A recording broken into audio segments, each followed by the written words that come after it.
All right. Hello, hello. Welcome, everyone, to this week's edition of the Black Belt Newscast Live. I'm Cindy from Marengo County. I'm Todd in Dallas County. All right. So this week we have a lot to talk about. We're going to bang through it all. I always like to start out by saying that all those stories that we talk about come from, uh, Well, you do that, but it also you visit the calendar. All of this stuff that we talk about comes from the blackbeltnewsnetwork.com, our website. That is our parent site for Selma Sun, as you guys know, and for all the covers that we're doing in the Black Belt for our 6 counties and perhaps more as we go, as our growth plan gathers steam. Send your news to news@blackbeltnewsnetwork.com. We can't be everywhere, and we consider ourselves a community service. So we all talk to each other about what it is that we all think we need to know about, whether it's covering events. If you think we're not there, let us know. Take some pictures, send it to us, and we will share it out there. You can also be a freelancer for us, and we do pay you to do that. And you can sign up for our daily newsletter at 3:00 every day. This is how you'll know all the headlines of what's going on throughout the Black Belt. It is free. All of our content is free. We do not have a paywall. So we also ask for donations to keep that content free at blackbeltnewsnetwork.com. If you look in the top right-hand corner, there is a red button that says donate now. And that is how we are going to be doing this from now on, is as a nonprofit news agency serving you guys. And we have all of our headlines coming up. Let's start with the elections were this week. It was the runoff elections were Tuesday, and we had a ton of runoffs going on. Let's see if I can call the page up. So one of the runoffs that we had especially was Selma. Yeah. And the decision was made on who the mayor is going to be. And it will be Johnny Moss III won the runoff election. And I have a video of him I want you to hear. This is from after he celebrated the win. Here we go. Opportunities. I'm just so elated that the citizens of Selma entrusted me to serve as their leader for the next 4 years. We're just excited about moving the city forward. I already talked to the city council president, Mr. Kennard Randolph. I told him to give me tomorrow off, and then Thursday we're going to start planning. We're going to start sitting down and talk about the issues that we need to address. And so he's already got some meetings lined up with other partners that we're going to bring to the table. We're just going to hit the ground rolling. We want to start our transition process as soon as possible, so that day one we can go into our city government and start making changes to our city. And so we're just excited. I'm just going to take the next couple of days to just let it soak in. Yes. It really hadn't hit me yet. I know. And we're going to give you time for it to hit you. It's just it's just overwhelming just to think that I'm the mayor of the city of Selma, Alabama. How great is that? And that is our correspondent, one of our community correspondents, Angela Benjamin, got that for us right after the his acceptance speech. I was actually just down the street at the office, but I have all these other communities to cover. By the time I was finished posting everything, they were just about finished celebrating. Did you see the picture that Angela posted earlier today of Aaron Roper and Johnny Moss embracing and saying yes, we're going to work together? That. Well, I'm glad to see that. He did talk about meeting with and talking to Kennard Randolph. I actually saw Kennard at Walmart. Yeah, yesterday, the day, but Wednesday, I guess, the day after. Yeah, I think it was Wednesday. And he did say that they have spoken and that they will be meeting to talk about all the important things going on and what they would like to see I mean, we live in the community right here with you guys. So if you think we don't know Kennard Randolph and we don't know Johnny Moss III, I've known him for 10 years. Yeah. So yes, we live and work right here beside you guys. So our election hub on blackbeltnewsnetwork.com has a roundup of all of the other elections. You covered Uniontown and Marion. How did those go? I did, and the runoff in Marion was between Dexter Hinton, the incumbent, and Travis Perkins, the challenger. Dexter Hinton won his seat back as mayor of Marion. Council position District 2, Tommy Leon Kinney, who was the incumbent, was challenged by Ed Myree, and Kinney won his seat back. Then over in Uniontown, Portia Shepard was being challenged by Ron Miller. Portia was challenging Ron Miller, right. And unfortunately, Ron Miller actually won it 481 to 546, a very close race. Interestingly, decided by absentee ballot. So Ron Miller won his seat back again. There's going to be some interesting things coming out from all these elections, seeing where these cities are going to go. So now we're going to be watching to see what these mayors do to push their cities forward. Yeah, didn't Dudley Long only win by 1 vote? Oh, that's right. Dudley. I'm sorry. Yeah. Dudley won. That was District 5, I think it was. Yeah, in Uniontown. That one was Uniontown. If you think your vote doesn't matter. Yeah, exactly. If you think it doesn't matter, 1 vote, and Dudley Long is the new council person. Right. So that's right. So congratulations to all the winners, and congratulations to the ones who didn't win for running good races. And all of it seemed to be pretty clean this year, so that was really nice. There was a little messiness in Marion. Yeah, it was a little messy, but and there's a couple of things that are questionable, but and we'll follow up on them. Right, we will.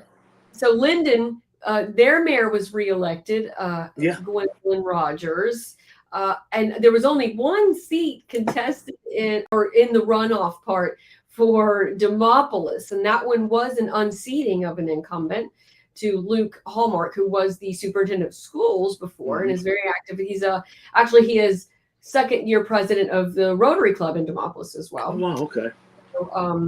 So that is all the most of our cities here. Yeah. And very, very active. All right. Oh, yeah. Okay. Now, we did talk about, so this week was a very active spot news week. Escaped inmate from Perry County Jail. He was in there. He has been indicted on murder charges, right? Stemming from a January 2023 crime, and I hear the jail has closed since this escape. Yeah, as a matter of fact, they have got jail closed down because his name is Darren Tyree Brooks, and Tyrone Brooks. Apparently, he was able to break through a wall and shimmy up the wall onto the roof, where he jumped off and escaped, and got as far as Bibb County, where he has relatives who convinced him to turn himself in, which he did the next day. However, the jail is now shut down for the time being while these repairs are being effected, so that hopefully nobody will do this again. I do have a call into the sheriff. We want to find out any other measures he's taken to make sure that this doesn't happen again. This is a weak link. He found the weak link. Let's see if he's going to be able to fix it now. Yeah, that's interesting. Yeah. All right. So Craig Field had a big announcement this week. We both attended. That was kind of fun. Wasn't that great? Yeah, huge announcement. Craig Field has appointed a brand new executive director, Cindy. Yeah, that's the video that we have up about it right now. Yeah. I'm sorry. Do you want to hear it? Well, go ahead. If you want to put it on, that'd be fine. This individual that we looked at had those credentials. This individual was a pilot, flew F-16s. This individual also flew. He was an instructor, command instructor, and lead pilot for the Air National Guard demonstration team on the East Coast. We also needed somebody that had civil aviation experience. The candidate that we selected was a pilot for a time for FedEx. And September 23rd, the Craig Airport Authority Board named a new executive director to succeed retiring director Jim Corrigan. He was introduced in a ceremony by board president Dr. James Mitchell. We went through an intensive process, and we feel that we came out with the best choice of all those that we interviewed. We will do all that we can to support you and to help ensure that you're successful, and we take failure as not an option. We know we're going to move forward. Yeah. All right, at this time, I'd like to introduce to you Colonel Ryan Corrigan. Welcome home. Thank you. Native board. Native board, welcome. All right, well, first of all, this is a phenomenal welcome to my hometown of Selma. I was born here in 1977, which is the exact year he flew the last aircraft out of here. So this is a kind of a welcome home. So I appreciate everybody being here. It's phenomenal to see everybody. After thanking the board and the team that his father, Jim Corrigan, the previous director, had assembled at Craig, Corrigan laid out some goals. Together, our overall goal is to restore prominence to Craig Air Force Base, is what we used to call it, to Craig Air Base, the industrial complex, and make this location known as a low-cost, credible, and efficient place to develop partnerships. Corrigan spoke with Black Belt News Network's Cindy Fisher after the ceremony, explaining that the central location within the state of Alabama of Selma and Craig Field make it perfect for an aircraft maintenance center and for industry to use it as a distribution center. He also said his goal is modernization. I know you have a lot of buildings around here. Is plan still to fix up a lot of and rent out a lot of the space here? Absolutely, leasing, but modernizing. By modernizing and repairing, we now make it a little bit more of a turnkey operation and a lower cost, highly efficient operation. How much is going to go into that investment-wise? A lot of time and an energy investment, obviously, because some of those facilities are in great need of modernization. So we will look to leverage grants, any source of income that we can, to put it into modernization of those facilities. A major project in the modernization effort is resurfacing and upgrading the taxiways and runways so they can handle larger aircraft. We're still working on the taxiway reconstruction now. Yes, that's one of the resources we'd like to modify. We'd like to make that thing a lot more conducive to heavier aircraft that come in. Right now it's good for light aircraft and certain fighter type aircraft. But by resurfacing that runway, modernizing the paint markings, adding new lights, doing things of that nature, plus modernizing the ramp, you allow it to have a much greater weight bearing capacity, which now makes it much more enticing for folks to fly in their 757s and 767s. Right. What I envision, one of the first steps would be to make this place attractive for a major maintenance operation, where you could have a low-cost carrier that wants a low-cost environment to do major aircraft repair. He added that he'll continue to help support and to develop current businesses at Craig Field. Developing A&P programs here, developing ATC programs here. Yes, obviously we want to create opportunity for quality jobs in the area. Ultimately, that's the end state. I'm Todd Prater. Thank you for watching. So there you go. There's Todd Prater. That's right. We love these little video packages that we do. Yeah. We're going to do more of those too. Now that we're all digital, we're going to do more of those. That's right. Go to our YouTube page where you can see that, our YouTube channel. But also we have a multimedia page on blackbeltnewsnetwork.com that has all of our videos as well. Yeah, that's going to be really interesting. Yeah, it's going to be fun to watch him carry on his father's work. What's fun is how much he sounds like his dad. And looks like him. I know. It was like almost not changed. It was like, whoa, same voice. That's like me and my twin. Yeah. Oh, we have the same voice. Not quite. You and your twin are a lot more alike, but. Well, okay. That's a little different when you're an identical twin and all. Yeah. All right. So, I just wanted to share really quick about Black Belt Community Foundation. Oh, yeah. What they got going? An event last week. I wanted to go, but I had football coverage at the same time. It's kind of hard to be everywhere.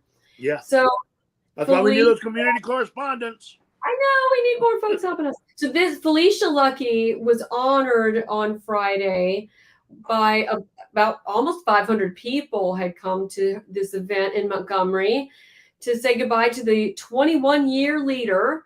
So she was here from the start of Black Belt Community Foundation. And this is Chris Spencer, who is taking her place after she leaves. So he takes over as of October 1st, which is now next week.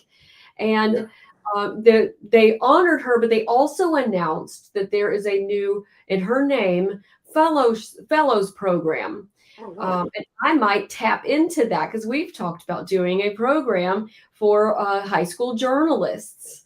So I'm going to tap into that and hopefully be one of their first fellow programs, because it is to encourage and give opportunities to kids of the Black Belt, teenagers especially, in careers that they're interested in.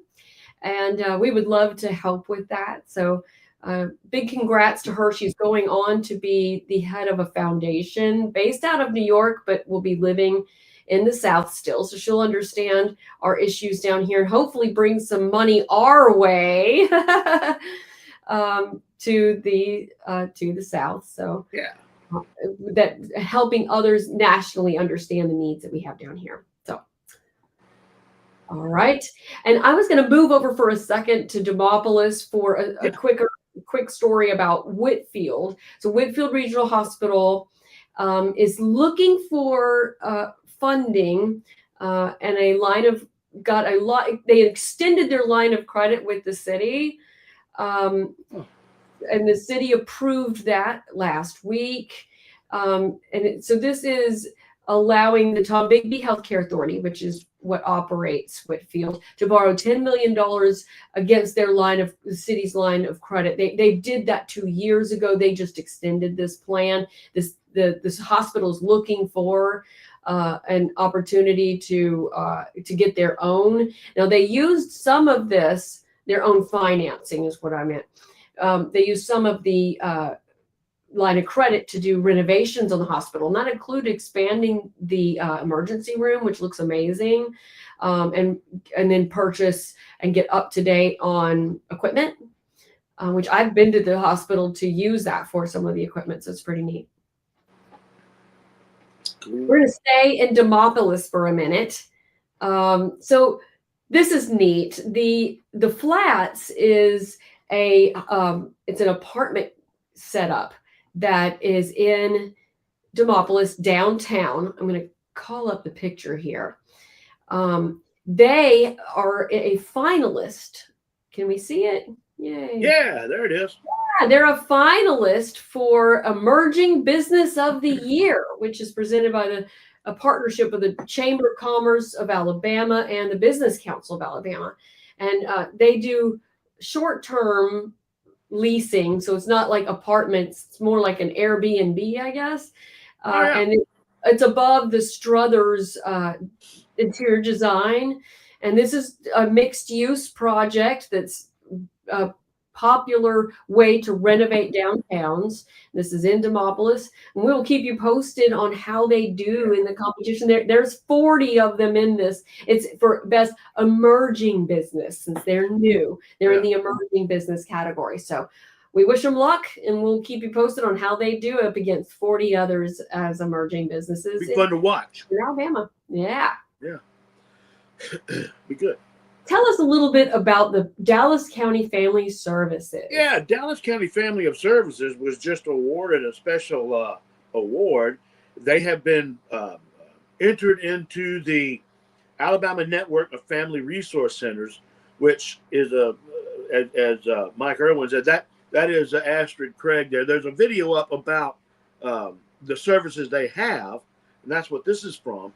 But this came after we did that video, so I just wanted to congratulate them, because now they are part of a statewide network which helps to expand their resources so that they can do more to help families and individuals in the Dallas County area that have a need. And if you go watch that video, there's Mike Irwin along with Astrid Craig. If you go to watch that video, all the different services are on that video, as well as obviously the phone numbers to call. So if you need them, you can call them. But again, congratulations to a local help organization that is getting some recognition and being able to help the county even better. Yeah, what's neat about them too is they're located at the Arsenal Place that has Yeah. it's kind of a one-stop shop of nonprofits that can help those in need. So if you Right, aren't right. sure where to go, you go to Arsenal Place on Church Street in Selma, and they should be able to direct you. Yeah, To, exactly. I mean, if they don't have it there, they know where to get it. You know, so right. I had another thing. Yes. Okay. I'm really excited about this, and I'm planning to go next week if my schedule behaves like it has been this week. yeah. If the schedule doesn't behave, I can't make this. But I am super excited about Black Belt Art Treasures. Yeah, I want to They're go to that too. celebrating 20 years, and that's a pretty big deal. They are located in Camden. Here's the Yeah. Black Belt Treasures Cultural Arts Center. I love this place, and I find good like knickknacks and beautiful paintings and all kinds of things, necklaces that are made locally in the Black Belt. They also teach art classes throughout the Black Belt. And one of the neat little nuggets of info I got is that sign, that mosaic sign, it was made for the 10th anniversary, so in 2015. But the original artists are actually coming back to repair because some of the pieces have fallen over time. Oh, wow. Repair it. They're going to take it down and put it back, kind of fix it up and get some of the pieces put back in. I love that sign, but I bet you that thing is pretty heavy. I was excited to hear that they're working on that again. They have like 600 artists they've worked with over the years, and they sell pieces out of this. It's like a gallery. So you ever just want to stop in on a Saturday? That's what I do, and see what they've got. But they also teach classes for adults and stuff. I need to sign up for some of those. That's again, if my schedule behaves. Yeah. But very excited for them. And let's take a look again later at how the sign looks after they finish. Yeah, that'd be fun to watch. Next Thursday night is their event in Camden. And they're going to have services and all kinds of things throughout the year celebrating 20 years. So if you don't make the thing on Thursday, the event on Thursday, but you can also, we have several stories up. That mural or the mosaic story is just one of several about their 20th anniversary. Go to blackbeltnewsnetwork.com for the details of what time to go to everything. Yeah. Okay. Tell us about the Quilters program. Yeah, there is a cool group of amazing ladies in the Selma, Dallas County area. They actually meet at Gallery 9. They meet at the Create space, which is behind Gallery 905. This video, I guess it's up or is about to be up. They're called So Much Fun, and they make donation quilts. And that means they make quilts to give away to different organizations like Safe Harbor, Save a Life, the veterans who, because a lot of veterans may need some help. They give it to a number of different charitable organizations. They also make their own quilts, but their main goal is to give them to needy folks. But I got a chance to sit down with Miss Sue and talk to her and some of the other ladies. They are amazing. They are the nicest, sweetest people, and they have got some of the most beautiful artwork that you've ever seen. Those quilts are amazing, Cindy. You would love them, especially after seeing the ones down at there's Miss Iva down at the quilters in Camden and G's Bend. This is very similar. They meet in the little classroom at the Create space. Anybody who wants to learn how to sew or anybody who does sew is welcome to come and enjoy. All you got to do is call Gallery 905 or call Arts Revive, and you can be a part of that. But look at that. It's look at the beautiful work that they have on the wall. That's just stuff they're hanging up right now. And this is just some of their work. Francesca Emerson is quilting with them, the local artist who we talked to before with Oktoberfest and whatnot. So it's a really great group of folks. If you ever have an interest in doing that, then I would recommend you go sit around with them. The story includes a number at the bottom. Yeah, it does. That Miss Sue is one of my favorite people. She is my lobster buddy. Every year we when we talked do about that. class at St. Paul's, she is my lobster buddy when we put the plates together volunteering. Yeah, So, we talked about y'all working together. Yeah, she's a sweetheart. Yeah. all right. It's time for the Black Belt Roundup. Roundup. Okay. I got a So couple things. we're going to start with something a little sadder than I would prefer. Yeah, me too. Oh God, me too. That'll be fun. All right. Yeah. Our friend Maggie Drake Peterson has passed away. Was 81, I believe. I believe so. Yeah, that's her when she was part of the Judicial Selection Committee to replace Judge Bob Armstrong, who left being a judge to do Arsenal Place, which we just talked about, and that's when she was swearing in her sister Mamie to the board of the Education. Yeah, the Education Board of Education for Dallas County. Yep. And of course, the video is from when she was spearheading the Bochito Creek project to get water to those folks down there. So, Right. I mean, God bless her. She was so involved but the thing is, she was involved not for personal gain. It was all from the heart. She really wanted to help people. We have a video online that was from 2 or 3 years ago where there it is, where she and her sister, Mamie, we interviewed them about the Keith High School reunion. Both of them graduates of Keith High School. It was the And I'm gonna 100th miss her. anniversary. Yeah, I'm gonna miss her. She's well, you know, her brother is Commissioner Curtis Williams too, so that's her brother. But the sweetest, absolute, most genuinely nice people you've ever met in your life, and I'm gonna miss those big hugs I got from Mamie. From Maggie every time I saw her. Speaking of Walmart, I Yeah. saw her at Walmart one time, and we had a wonderful 30-minute conversation about just life and stuff. And Yeah. I miss her so much. God bless her. The memorial service for her is tomorrow at 1:00 at the Selma University Gymnasium.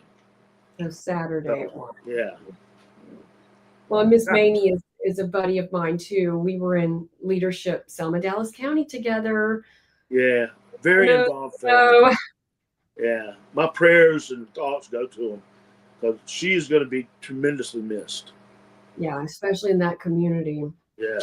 Okay, so it is football season, Friday Night Lights, and I'm just going to share one of the things going on is homecoming parades. Yeah. I got to go to the Demopolis one yesterday. Look, there's Chase the Tiger, really killing it there, and the band, the River City Band for this is Demopolis High School. The middle school had some representatives there, and I've got a photo gallery online because I can't just sit and do nothing. I have to take pictures and stuff. I agree. I'm with you. Oh, I did these videos too, but that's Allie's friends on the float for this one. And, you know, my daughter's a 10th grader at this high school. That's her boyfriend, Logan, who was in the homecoming court. And I actually have all the pictures of the homecoming court are in the photo gallery. But it was a beautiful night. Look at how beautiful that sunset is. And if you heard me, okay. Yeah. So they do a bonfire. It's kind of a little guy, but it's big enough, right? And it doesn't have to be huge. Lead into the evening. My photo gallery includes some photos at sunset that were kind of pretty, very challenging to get good. There's the band and the cheerleaders. My cheerleader was on that thing I just passed. That's Allie's buddy, Jalen. So I know it's not fair. I shouldn't just show her friends, but there's no place like home was the theme. That's cool. And it was really fun. They did a lot of Neat. floats were based on Dorothy and stuff. So anyway, it was really fun. Just know that your community is going to be doing these homecoming stuff too. Attend the events and support them. You can get candy too that they throw to you. It's really fun. All right. I am going to share that Black Voters Matter are passing through, the organization is passing through Hayneville. And this is actually their last stop as part of a Sick and Tired Tour Bus is what it's called. They're going to be there Sunday. They will be at the Southview Worship Center, 10 a.m. to 12:30 p.m. And it's a resource fair, health fair, trying to make sure that everybody that's in need has access. So this is through, because of cuts to Medicaid and SNAP is one of the reasons that they pushed this tour so that they can promote Medicaid expansion needs in rural and Black communities. And that's us here in the Black Belt for sure. And also just a way for everyone to get resources they need. I got a couple of things I want to remind everybody about also. Oh, you got something else? No, I'm good. Okay. I want to remind everybody that Monday the 29th, this coming Monday, is the Project Zero stakeholders meeting at 5 o'clock at the Dallas. Well, it looks like I lost Todd. Man, internet in the Black Belt is so tough. So Project Zero, this is the one that's talking about the pipeline. And if you go to blackbeltnewsnetwork.com, you will be able to see all the information about that. So I always like to say here at the end, visit our calendar. So Black Belt calendar has all the events in the Black Belt, including anything that you may need. We have a lot of food giveaway days listed on there, water filtration days if that's available. Try to get any kind of way. If you click on service events, that will be your way to find out what's going on if you need it. There is also, make sure to sign up for our daily newsletter. Comes out at 3 o'clock every day. And I wanted to share Edmondite Missions. Oh, let me see if Todd is back. Let's see if he can come back. Yeah, there I am. Hey! Yeah, okay. That's weird. All right. Project Zero, tell us about it. Yeah, I was going to say, we have a video up right now, an interview with Robert Turner Jr., our district attorney, who talks about Project Zero, which is his effort to have zero homicides. The stakeholders meeting is at 5 o'clock, Monday the 29th. That's this coming Monday at the Dallas County Courthouse, 3rd floor. Everybody is invited. And he said, we'll move it to the 2nd floor if we have to get more room. And on Tuesday, the 30th, is the pipeline meeting at Arch Revive. This is a multi-county pipeline, that's a gas pipeline cutting across most all the counties that we cover in the Black Belt. And so the pipeline meeting at Arch Revive in Selma is for you, the public, to give input as to whether, what your feelings about this gas pipeline is. So those are two things coming up this upcoming week you may need to know about. And also Edmondite Missions, what happened? Let me bring it back. There he is. Okay. So they're having their 4th annual business training and development program. It's part of workforce development. And so you can sign up for business training and development, culinary arts, skilled trades, and registration is open now, but classes start in 3 days. It is not, space is limited. So see if you can get in. This has been a program that they are going to do, I think, again in 6 months, but don't hold me to that. But I know we will be running this frequently. They want to get the word out about their classes. This is the one where I presented Summer Sturdivant. She went through this program and learned how to make her very yummy vegan cinnamon rolls that she sells and credits that program. Good deal. Awesome. Okay. Visit blackbeltnewsnetwork.com for more details.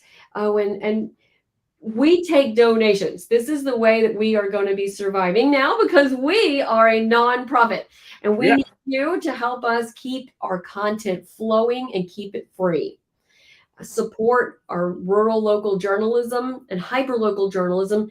We are hoping to expand throughout the Black Belt. If you know that if newspapers are closing, just like we just decided to do, it's because we are here to take take the burden and take on the news for the Black Belt. We are hoping to grow enough in the next 5 years that we will cover most of the Black Belt, and support us as we work toward that goal so that the hyperlocal news stays hyperlocal and isn't going to be a big city media agency that's going to come into the Black Belt and cover this. They're not. It's a sad, hard thing for me to tell you, but we're here already. We live here too. Help us expand so that we can be the region's primary news source. And we expect in the next 5 years to possibly be your only source of news. That's right. And We're already the only live newscast generated in this part of the Black Belt. Has won national and state awards. Thank you very much. Thank you very much. It's correct. You're welcome. And our podcast out of this also wins first place every year. So we're here for you. We know what we're doing. Let us keep doing it. Join us as well, because we don't want to do this alone. This is a community project. Be one of our community correspondents and write for us and be the tentacles that helps us get into every nook and cranny of the Black Belt. That's how we're going to do this, is together. And we love being that platform for you guys. All right. I'm going to get off my soapbox. Just help us. We want to stay around to do this. Yeah, exactly. Generations to come. Let's build this together. That's it. That's all I have this week. All right, that's all I got right now. Yeah, wow. Woo. All right, guys. We will see you next Friday at noon. Same bat time, same bat channel. See you later, Batgirl. All right. See ya.